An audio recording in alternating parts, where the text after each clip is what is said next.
दोस्तों, आज हम आपको स्कूल में पढ़ने वाली बच्ची का एक ऐसा वाकया सुनाने वाले हैं कि कैसे स्कूल के प्रिंसिपल ने लड़की के साथ जो किया उसे सुनकर आप हैरान रह जाएंगे।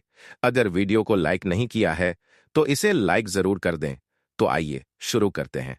शबाना नाम की औरत अपनी कहानी बताते हुए कहती है कि मैंने अपने ससुराल वालों से यहां तक कि अपने रिश्तेदारों से भी लड़ झगड़ कर अपनी बेटी को स्कूल भेजा था। वह लोग तो उसकी तालीम के खिलाफ थे, लेकिन कुछ दिनों से उसकी हरकतें बहुत मशकूर हो गई थी।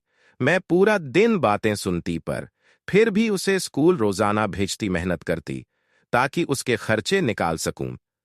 पर आज जो चीज उसने मेरे सामने रखी, मैं हैरान रह गई।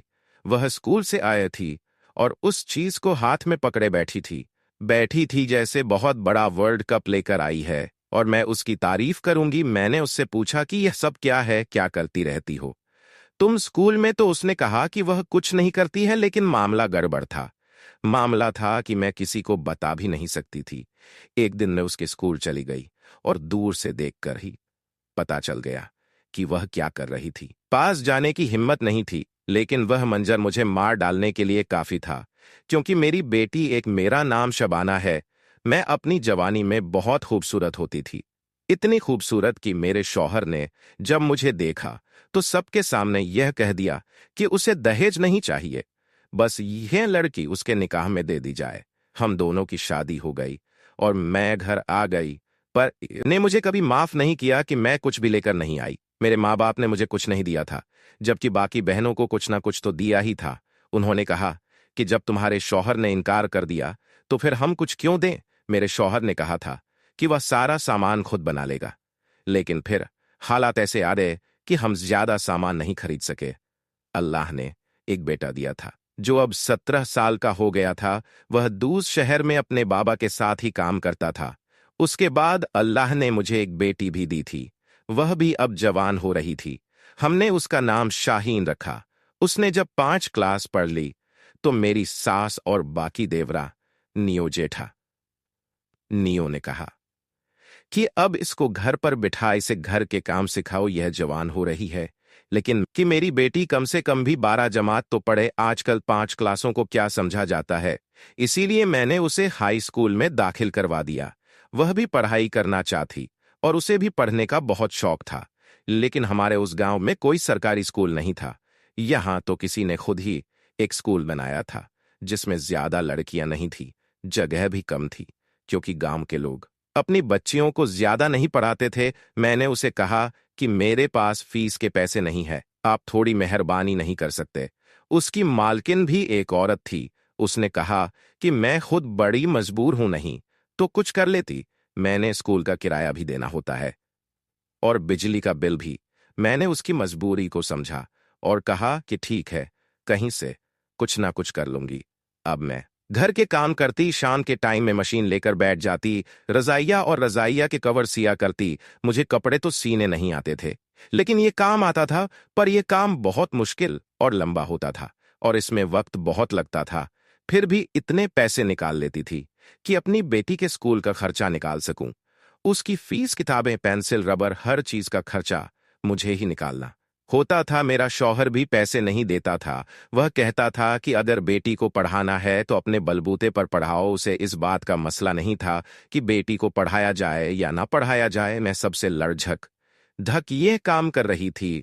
रजाइया सी सीकर मेरे हाथ सूज जाते थे। मुझे अपनी बेटी की फीस देनी थी, लेकिन अभी पैसे पूरे नहीं हुए थे। पहले से ही 7 दिन ऊपर हो चुके थे। मैं बड़ी परेशान थी, लेकिन प्रिंसिपल ने कहा कि ठीक है, इस महीने हम आपकी फीस माफ कर देते हैं। अगले महीने आपको दोनों महीनों की फीस देनी होगी। अगला महीना भी शुरू हो गया और उसके 8 दिन भी ऊपर हो गए। मेरे पास पैसे नहीं थे। मेरी बेटी की फीस 4,000 थी और कुछ ऊपर के खर्चे भी थे, यानी मुझे 5,000 की जरूरत थी। 5,000 कहाँ से आते? शौहर से बात की तो उसने कहा कि मैंने तो तुम्हें पहले ही कहा था कि मैं 1 रुपया नहीं दूंगा। मैंने कहा कि उसके लिए नहीं तो मेरे अपने खर्चे के लिए दे दो। उसने कहा कि तुम्हारा खर्चे के लिए नहीं है, तुम अभी सब्र करो। मैंने सोचा था कि थोड़े बहुत पैसे देगा तो मैं अपनी बेटी की फीस दे दूंगी, कपड़े वगैरह नहीं बनाऊंगी। लेकिन उसने मुझे पैसे नहीं दिए। मेरी बेटी घर आई तो वह भी काफी परेशान थी। वह कमरे में चली गई और जब मैं दोपहर को उसके कमरे में आई मैंने तकिया उठाया तो हैरान रह गई। तकिए के नीचे 2,000 पड़े थे। मैंने कहा कि यह पैसे कहाँ से आए क्या? यह पैसे मेरे शौहर ने रखे हैं लगता है। उसे मेरा एहसास हो गया, लेकिन वह बाहर बैठा अपनी माँ से कह रहा था कि आज मुझसे पैसे मांग रही थी। मैंने तो 1 रुपया नहीं दिया। इसका मतलब कि यह पैसे मेरे शौहर ने नहीं रखे थे। फिर यह पैसे रखे किसने थे? अगले दिन फिर से ऐसे ही हुआ। मेरे तकिए के नीचे 2,000 पड़े थे। मैंने तो अभी पिछले पैसे भी इस्तेमाल नहीं किए थे। मैं हैरान थी, लेकिन मुझे पैसों की सख्त थी। मैंने वह पैसे अपनी बेटी को दिए और कहा कि अपनी फीस भी दे देना, और कुछ किताबों वगैरह के पैसे थे जो उसने उधार ली थी वह भी दे देना, और कुछ अच्छा खा भी लेना। उसने कहा कि ठीक है अम्मी। वह भी बहुत खुश थी।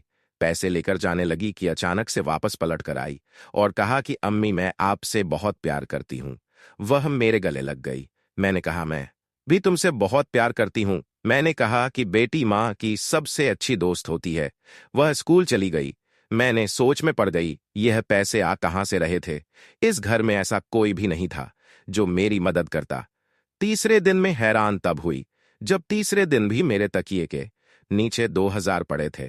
अब मैं अपने कमरे पर नजर रखने लगी, क्योंकि कोई ना कोई तो जाकर वहां पर यह पैसे रखता ही था। मैंने सारे काम अपने कमरे के पास बैठकर ही किए। बर्तन भी बाहर बैठ के धोए, कपड़े भी। मेरे कमरे में सिर्फ मेरी बेटी ही गई थी, और वह भी स्कूल से आने के बाद, क्योंकि वहां पर उसके कपड़े पड़े थे, और पूरा दिन वहां कोई नहीं गया था। फिर शाम को मैंने देखा तो वहां पर 0 पड़े थे। इसका मतलब कि ये पैसे मेरी बेटी ने रखे थे। पर मेरी बेटी इतने पैसे कहां से लेकर आ रही थी? कहीं मेरी बेटी चोरी तो नहीं कर रही थी? मैं बड़ी परेशान हो गई। मैंने उसकी इतनी अच्छी तरबियत करने की कोशिश की थी। मैंने एक दिन प्यार उसे अपने पास बिठाया और पूछा कि बेटा तुमने मेरे तकिए के नीचे पैसे रखे थे? तो उसकी शक्ल पर ही लिखा था कि जैसे यह उसने किया है। उसने कहा जी अम्मी मैंने रखे थे। मैंने कहा कि क्यों रखे थे? उसने कहा तुम्हारी मदद करने के लिए अम्मी। मैंने कहा कि पर तुम यह पैसे कहां से लेकर आई? उसने कहा कि मैंने ये पैसे खुद कमाए हैं। मैंने कहा लेकिन तुम करती क्या हो? उसने कहा कि ये नहीं बता सकती, लेकिन ये पैसे मैंने कमाए हैं। ये मेरे कमाए हैं। ये मेरे कमाए हुए पैसे हैं। मेरी बेटी अब जवान हो रही थी, खूबसूरत हो रही थी। ठीक, क्योंकि इस घर में उसने अपनी माँ को अपने बाप से मार खाते हुए भी देखा था, अपनी दादी से बातें सुनते हुए भी देखा था। उसके अंदर कोई इतना बचपना नहीं था, और यह तो मैं भी जानती थी कि पैसे कमाना कोई आसान काम नहीं था, और वो भी दो। मेरे शौहर ने कहा कि मेरे पास तो 5 रुपए नहीं है, और आकर बिस्तर पर लेट गया। मेरी बात अधूरी रह गई। मेरी बेटी कुछ बोलने लगी तो मैंने उसे ना बोलने का इशारा किया कि कुछ नहीं बोलो।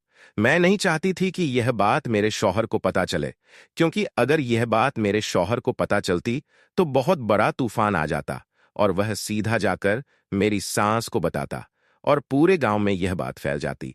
पहले मुझे खुद पता करना था कि आखिर बात क्या थी। वैसे यह बात बहुत अजीब थी कि कान दो, मेरी बेटी स्कूल जाती है, कमा के लाती है, आखिर वह स्कूल में ऐसा करती क्या थी? एक दिन मैं उसके स्कूल चली गई। मैंने प्रिंसिपल से पूछा कि यहाँ सब कुछ ठीक है, शाहीन ठीक से पढ़ती तो है, तंग तो नहीं करती? मैंने यह सब कुछ इसलिए पूछा था कि अगर कोई बहुत ही अनोखी बात हुई तो प्रिंसिपल मुझे खुद ही बता देगी। पर उसने कहा कि सब कुछ ठीक है, आपकी बेटी पढ़ाई में भी अच्छी है, और सबके साथ उसका रवैया भी बहुत अच्छा है, अखलाक भी अच्छा है, सबके साथ दोस्ती है, अच्छे तरीके से पेश आती है। इसका मतलब क्या उनको भी कुछ पता नहीं था? एक दिन वह पैसे मेरे शौहर ने देख लिए। उसने कहा कि तुम्हारे पास तो खुद इतने सारे पैसे हैं, तो फिर तू मुझसे पैसे क्यों मांग रही थी? मैं हैरान थी कि यह पैसे तो मेरे लिए वाकई मुसीबत बनने जा रहे थे। अब मुझे झूठ पर झूठ बोलना पड़ रहा था। मैंने कहा कि जमा किए हुए थे ना, महीने की फीस नहीं थी, बेटी की फीस के पैसे हैं। मेरे शौहर ने कहा कि उसकी फीस हो जाएगी, वैसे भी प्रिंसिपल तुम्हारी दोस्त है। मैंने कहा कि वह मेरी दोस्त नहीं है। वह इस गांव की जरूर है, लेकिन वह किसी की दोस्त नहीं है। वह पैसे अपनी जेब में डाल दिए और कहा कि मुझे भी अभी जरूरत है, बाद में तुम्हें वापस कर दूंगा। मुझे पता था कि अब ये पैसे मुझे वापस मिलने वाले नहीं हैं, लेकिन यह जो भी हो रहा था बहुत ज्यादा अजीब था। मेरे शौहर ने हमेशा मेरे साथ यही किया था। मुझे अपने शौहर के बारे में एक और बात भी पता चली थी, जो मैं अपने दिल में ही दबाए बैठी थी। मैंने किसी को नहीं बताया था। जिसने दहेज लेने से इनकार कर दिया, जिसने दहेज लेने से इनकार कर दिया था, अब वह मुझसे इतना बदज और बदगुमान क्यों हो गया था कि दरअसल उसने दूसरी शादी कर रखी थी, और वह भी दूसरे गांव में। वह अक्सर वहां पर जाता था, उसके खर्चे उठाता था। सुना था कि उससे एक बेटा भी था, जिसके वह खर्चे उठाता था और बहुत खुश रहता था। मेरे बेटे को भी मेरे शौहर ने अपने इशारों पर नचा लिया था। वह भी मुझसे अच्छे तरीके से बात नहीं करता था, और दूसरी माँ के घर भी वह आता जाता था। उसको मेरे शौहर ने बिल्कुल अपनी तरफ लगा ली। अब मेरे लिए इस दुनिया में अगर कोई मेरा अपना था तो वह मेरी बेटी ही थी। लेकिन मैं बहुत परेशान थी। यह गांव था, यहां पर छोटी छोटी बातें बहुत जल्दी फैल जाती हैं, इसीलिए मुझे सोच समझकर कदम बढ़ाना था। एक दिन मैं स्कूल चली गई। मैंने सोचा कि देखती हूं कि मेरी बेटी क्या कर रही है, क्योंकि वह पैसे तो स्कूल से ही कमाकर लाया करती थी। पर जब मैं स्कूल गई तो यह बात जानकर हैरान रह गई कि मेरी बेटी तो स्कूल में थी ही नहीं। मैंने उसकी दोस्त से पूछा कि शाहीन कहाँ है। मैं उसकी दोस्त को भी अच्छी तरह से जानती थी। उसने कहा कि हमें नहीं पता, अभी तो छुट्टी होने में थोड़ा टाइम था। मैंने कहा कि क्या वह रोज इस टाइम नहीं होती। उसने कहा कि हमारी आखिरी पीरियड की मैडम ने 3 महीने की छुट्टी ली है, तो आखिरी पीरियड खाली होता है, हम उसमें बैठकर अपनी पढ़ाई करते हैं, और आखिरी पीरियड में शाहीन यहां पर नहीं होती है। मैंने कहा कि तुमने यह बात किसी और को बताई है। उसने कहा कि नहीं, मुझे शाहीन ने बताने से मना किया था, लेकिन वह आखिरी कहा कि अभी वह कहाँ है। उसने कहा कि मुझे नहीं पता। मैं और ज्यादा परेशान हो गई कि मेरी बेटी कहाँ है और मैं उसे कहाँ तलाश करूं। पर उसने कहा कि वह छुट्टी के वक्त आ जाएगी, आप यहीं पर इंतजार कर ले। वह छुट्टी के वक्त आ जाती है और हमारे साथ ही निकलती है। मेरी बेटी वापस अपनी दोस्त के साथ ही आया करती थी। मैंने कहा कि नहीं, ऐसे उसे पता चल जाएगा कि मैं उसके पीछे आई थी। मैं घर जाती हूं। मैं घर चली गई और मेरी बेटी छुट्टी के टाइम आ भी गई, उरे हाथ पर रख दिए। उसने कहा कि अम्मी, आपने कहा था ना कि तकिए के नीचे नहीं रखना, नहीं तो बाबा देख लेते हैं, इसीलिए यह मैं आपको दे रही हूं। मैंने अपनी बेटी को हैरान होकर देखा। उसने कहा कि क्या बात है अम्मी। मैंने कहा नहीं, कोई बात नहीं है। अगले दिन मैं उसकी स्कूल चली गई। जैसे ही आखिरी पीरियड का वक्त हुआ, मैंने देखा कि वह स्कूल की एक टूटी हुई दीवार से अंदर से निकलकर बाहर जा रही थी। मेरे तो हाथ पांव फूल गए। आखिर मेरी बेटी क्या कर रही थी? वह स्कूल से कहाँ जा रही थी, किधर जाती थी? उसने मुझे यह बात क्यों नहीं बताई? मैं भी उसके पीछे पीछे चलने लगी। वह चलती चलती जा रही थी। जब वह थोड़ा आगे पहुंची तो मेरे हाथ पांव मजीद कांपने लगे, क्योंकि वह जिस घर में जा रही थी उस घर के बारे में हम सब अच्छी तरह जानते थे। पूरा गांव जानता था, और अगर मेरी बेटी को किसी ने वहां जाते हुए देख लिया होता तो अभी तक मेरी बेटी इतनी बदनाम हो जाती कि इस गांव में कोई उससे शादी नहीं करता, क्योंकि यह घर जिन लोगों का था उनको हम सब अच्छी तरह जानते थे। वह कोई और नहीं बल्कि कुछ किन्नर यानी हिजदे थे, जो यहीं पर रहते थे। दूसरे गांव में जाकर नाच गाना किया करते थे, या किसी का बच्चा होता था तो उनको बुलाया करते। उनके घर में कोई भी नहीं जाता था, उनसे कोई मेल मिलाप नहीं रखता था। वह तैयार होकर बाहर निकल जाते थे। मेरी बेटी वहां पर क्या क्या कर रही थी, उसका वहां पर क्या काम था? क्या मुझे अंदर जाना चाहिए था, या पहले मुझे अपने शौहर को बताना चाहिए थी? लेकिन अगर शौहर को बताती तो वह मेरी बेटी पर हाथ भी उठाता, उसकी पढ़ाई भी बंद करवा देता। इसलिए मैं खुद ही आगे बढ़ गई। मेरी बेटी तो अंदर चली गई। आखिरी पीरियड और छुट्टी के टाइम को मिलाकर वह यहां पर तकरीबन 2 घंटे गुजारा करती थी। उसका बैग भी उसी के पास था। मैंने दरवाजे पर दस्तक दी तो अंदर से किन्नर बाहर आया ही पहचान गया। मैंने उसे धक्का दिया और मैं अंदर दाखिल हो गई, और सामने का मंजर देखकर मैं हैरान रह गई। मेरी बेटी वहीं पर बैठी थी। वह मुझे देखकर घबरा सी गई। मैंने कहा कि क्या कर रही है तू यहां पर? बोल, क्या कर रही है? तेरा यहां पर क्या कारण है? तुझे मैंने बताया था ना कि अगर तूने कोई ऐसी वैसी हरकत कि मेरी इज्जत बर्बाद की तो मैं तुझे कभी माफ नहीं करूंगी। अरे तेरे लिए मैंने सबसे झगड़ा मोल लिया। तेरा बाप भी हमारा नहीं, वो भी कभी हमारे लिए खड़ा नहीं होगा। हम पर कोई मुसीबत आई तो सारे खानदान वाले तालियां बजाएंगे। क्या कर रही है तो यहां मैं अपनी बेटी को थप्पड़ मारने लगी कि एक किन्नर ने मेरा हाथ हवा में ही रोक लिया। मैंने अपना हाथ झटक कर वहां छुड़वा लिया। मैंने कहा, क्या कर रहे हो तुम लोग मेरी बेटी के साथ? तब उसने मुझे ऐसी बात बताई कि मेरी आंखों में आंसू आ गए और मैं जमीन पर ऐसी बैठी कि जैसे मेरे जिस्म से रूह निकल गई। मैंने अपनी बेटी की तरफ देखा, वह भी रो रही थी। मुझे किन्नरों ने बताया कि आपकी बेटी हमारे पास काम करने के लिए आई थी। उसने कहा था कि वह हमारे घर को साफ कर दिया करेगी। बहुत प्यारी बच्ची है, हम लोग बुरे नहीं हैं। हम इससे सारे घर का काम करवा सकते थे, लेकिन हमने पूछा कि तुम ये काम क्यों करना चाहती हो, क्योंकि हम आपको जानते थे, हमें पता था कि ये आपकी बेटी है। इसने कहा कि मेरी अम्मी मेरे लिए बहुत मेहनत करती है, पर परेशान रहती है, थक जाती है, तब परेशान रहती है तो मेरी अम्मी नींद में दर्द से फरियाद करती है। उनकी पूरी हड्डियों में जिस्म में दर्द रहता है, लेकिन अगले दिन वह फिर से खड़ी हो जाती है। इसीलिए मैं उनके लिए कुछ करना चाहती। हमारा यह घर बहुत बड़ा था और हमें नौकरानी की जरूरत थी। दरअसल जो नौकरानी यहाँ पर काम करती थी, वह यहाँ से काम छोड़कर चली गई और उसने इस लड़की के स्कूल में काम करना शुरू कर दिया। वहां पर हमारी पुरानी नौकरानी किसी को यह बात बता रही थी कि वहां पर पैसे तो अच्छे मिलते थे, लेकिन मैं ऐसे लोगों के घरों में काम नहीं करना चाहती, बुरे लोग होते हैं ना।